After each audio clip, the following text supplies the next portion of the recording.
Well, hello everyone. This is Mr. Tom here with another video for you. I'm back in the discovery room this week.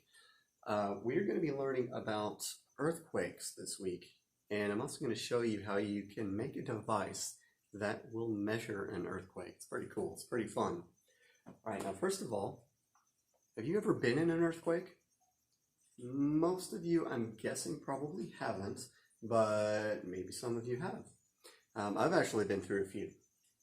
So I used to live, when I was in the Navy,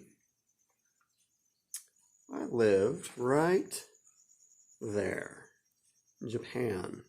Now Japan lies on the edge of what's called the Ring of Fire, and it's a fault line, basically kind of like a crack in the earth.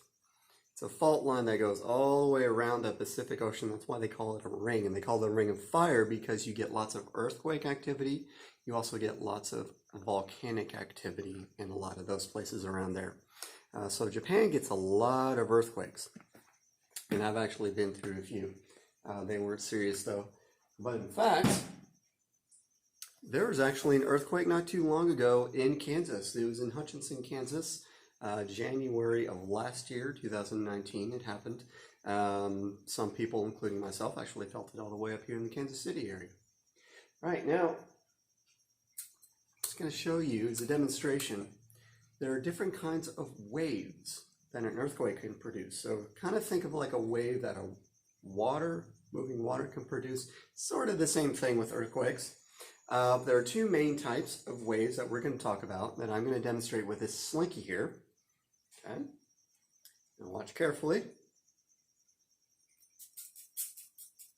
See what I'm doing there? I'm just simply pushing and pulling back, pushing and pulling back. And this creates what's called a compressional wave, or a P wave. Okay, it's basically just going back and forth, back and forth. And you have another kind of wave called a shear wave, or an S wave. Let me show you how that works. It's kind of like a jump rope, right? Or it's more similar to a wave you would see in water. So like on a windy day in a lake, or you're out on the ocean, you see waves moving like that. That's a shear wave. All right, now let's go ahead and get started with the craft. All right, the first thing you're going to want to start off with is a shoebox, or a shoebox size box. Any kind of medium size box like this will work just fine. So what you want to do first is we want to cut lines. Right at the corners, we're going to cut a line. Start on this side. You're going to cut a third, maybe half the way down. Right about there.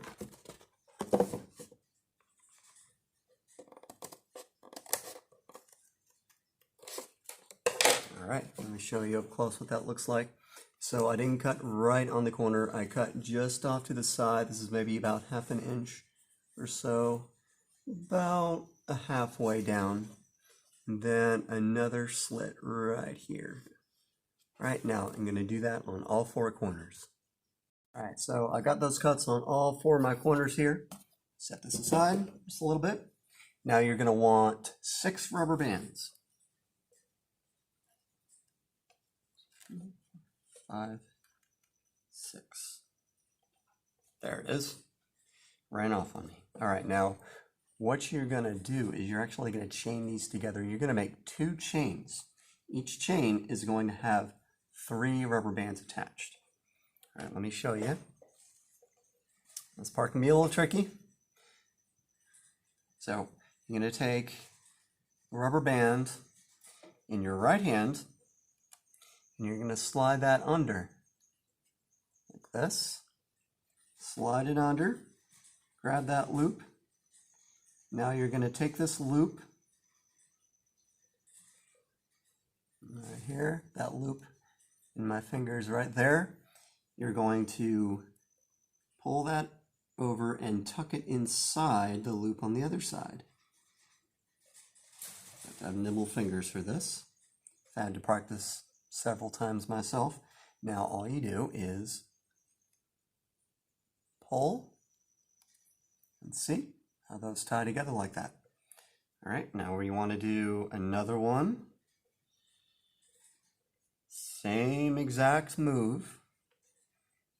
Grab this end, the loop, tuck it in, pull. All right, so now what was once 3 separate rubber bands is now a chain. It's essentially one rubber band, okay? So this is one chain. Now you're gonna have a second chain as well. I've got my 2 chains of rubber bands, 3 each per chain.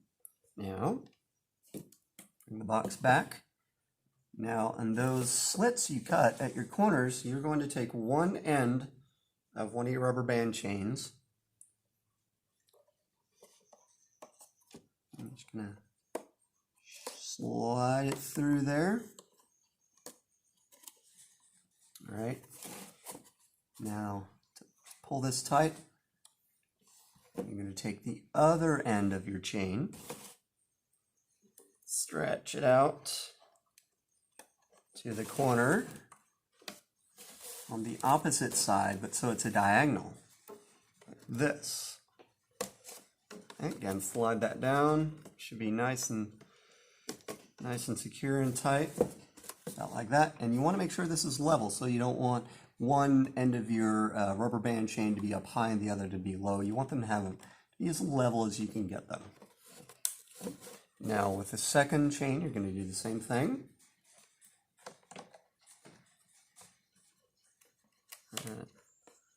Work that down, make it nice and tight. Now this shoebox here is a little wider than others I've worked with in the past, so I just want to make sure I'm careful here so I don't accidentally snap the rubber bands.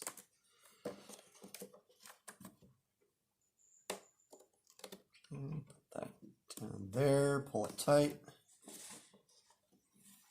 All right, and again, you want to make sure this is level.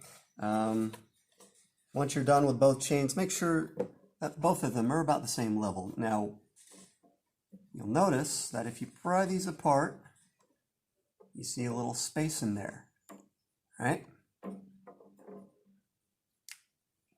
You want to take a marker. You can take a Sharpie, or this is a dry erase marker, that's just fine. What you're going to do is place that right in there. Okay, but we're actually not going to do that just yet. We got to do one more thing, okay? We need to cut slits down here, so about 1/2 inch up, and then say about 3 or 4 inches wide. We're going to cut slits at the bottom here, okay? And you can do that with a utility knife, so be very, very careful if you use one of those. In fact, I recommend adult do this. Highly, highly recommend an adult do that, because utility knives can be, well, pretty sharp, of course. All right, so I'm going to cut my slit.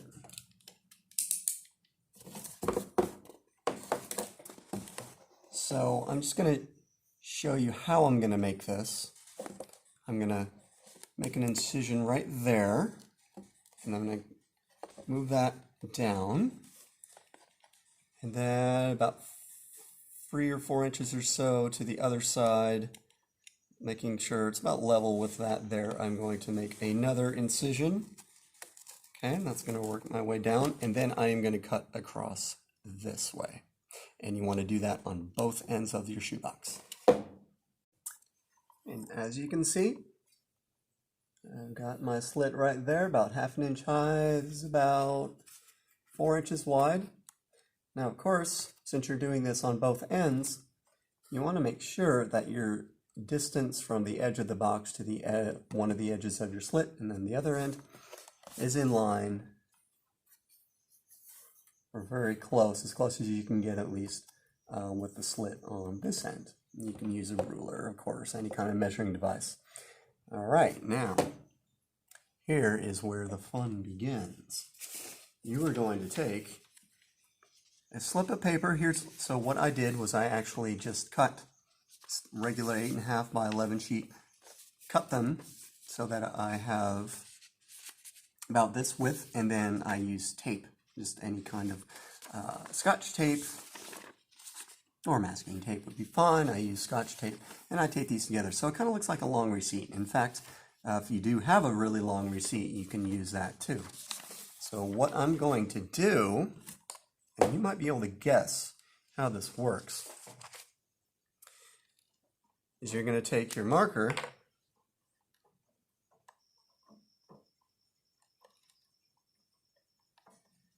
that space right in the middle, right in the center of this X. You're going to take your marker and you're going to put it through.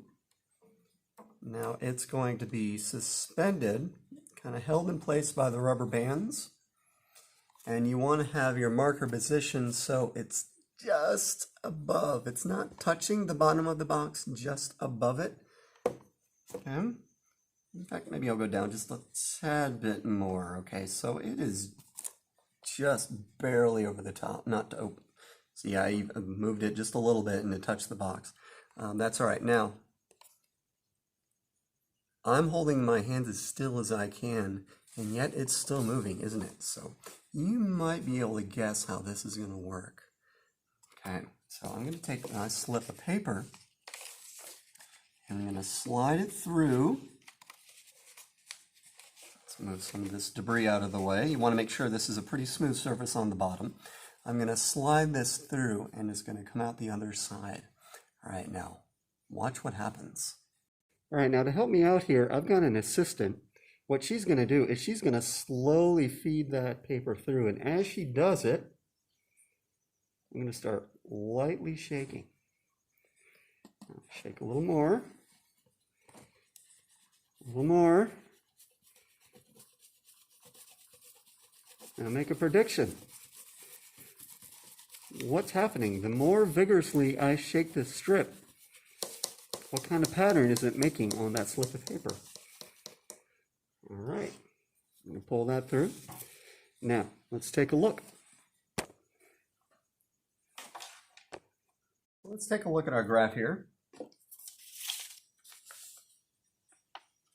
Now, see where she started at the beginning? I was shaking just a little bit, so you get a little bit of the marker moving there, and you can see that on the paper. Now, as I start shaking a little more, see how it jumps a little bit there? And keep going, shake it a little more. It's a little stronger now. Stronger still, stronger still. So this records the results of that shaking. That's called a seismogram, and the device that makes this, which we made, is called a seismograph. Okay, now it's not perfect. I'm sure you may have seen images of these seismograms before, and it's, you know, a nice continuous line there that moves up and down, up and down. So this isn't quite perfect, but you get the idea. It's very similar. So the harder it shakes, the more that pen moves because it's suspended by those rubber bands, and the more extreme, let's say, of a pattern you get on your chart. So that's how you make a seismograph and a seismogram. Hope that was fun for you. I will see you next week for a next video.